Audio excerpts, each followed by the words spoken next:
दिन की रोशनी ख्वाबों को बनाने में गुजर गई, रात की नींद बच्चे को सुलाने में गुजर गई। जिस घर में मेरे नाम की तख्ती भी नहीं, सारी उम्र उस घर को सजाने में चली गई।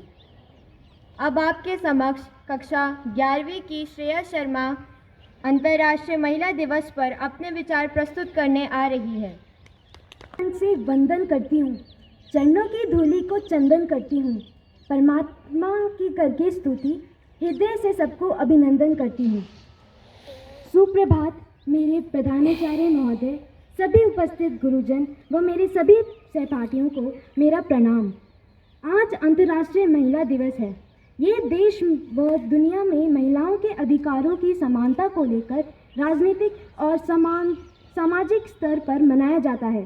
क्या आप ये जानते हैं, दुनिया में पहली बार इस तरह का कोई दिवस वर्ष 1900 में मनाया गया था, यानी आज हम इसके 121वें वर्ष के आयोजन में शामिल हो रहे हैं।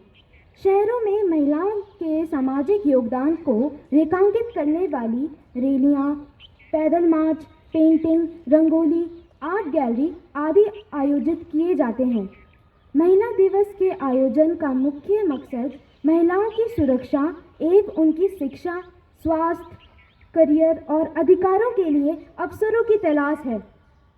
महिला दिवस की जब भी बारी आती है, हम केवल महिलाओं का गुणगान करके ही चुप हो जाते हैं, लेकिन इस महत्वपूर्ण दिन में हम सार्थक और गंभीर बातों पर ध्यान देना चाहिए। महिलाओं के लिए सबसे अहम बात है उनकी आर्थिक समझ और उनके हालात सुधरे। हालांकि आज नौकरी पेशा महिलाओं की संख्या बढ़ी है, लेकिन जो महिलाएं नौकरी नहीं करती, उनको फाइनेंशियल प्लानिंग की सीखना चाहिए। अगर वे बचत करना सीखेंगी तो वह बड़े से बड़े खर्चों को वहन कर पाएंगी। जो महिलाएं अमीर घरों से संबंध रखती हैं, उनके लिए जीवन एक आनंद की यात्रा है, लेकिन गरीब और बेसहारा महिलाएं आज भी अपने जीवन को यातना की तरह भुगत रही हैं। निश्चित ही देश की सरकार को इस तबके की महिलाओं के बारे के लिए गंभीरता से सोचना चाहिए, न केवल विचार करना चाहिए, बल्कि उनके लिए कल्याणकारी योजनाएं लानी चाहिए और उनका जीवन सुधारना चाहिए। एक काम की जिम्मेदारी होती है, उन्हें नौकरी भी करनी होती है और घर भी संभालना पड़ता है। ऐसे संघर्षी महिलाओं के लिए अच्छा समय अभी भी दूर है। शादी के बाद इन महिलाओं का जीवन बदल ही जाता है।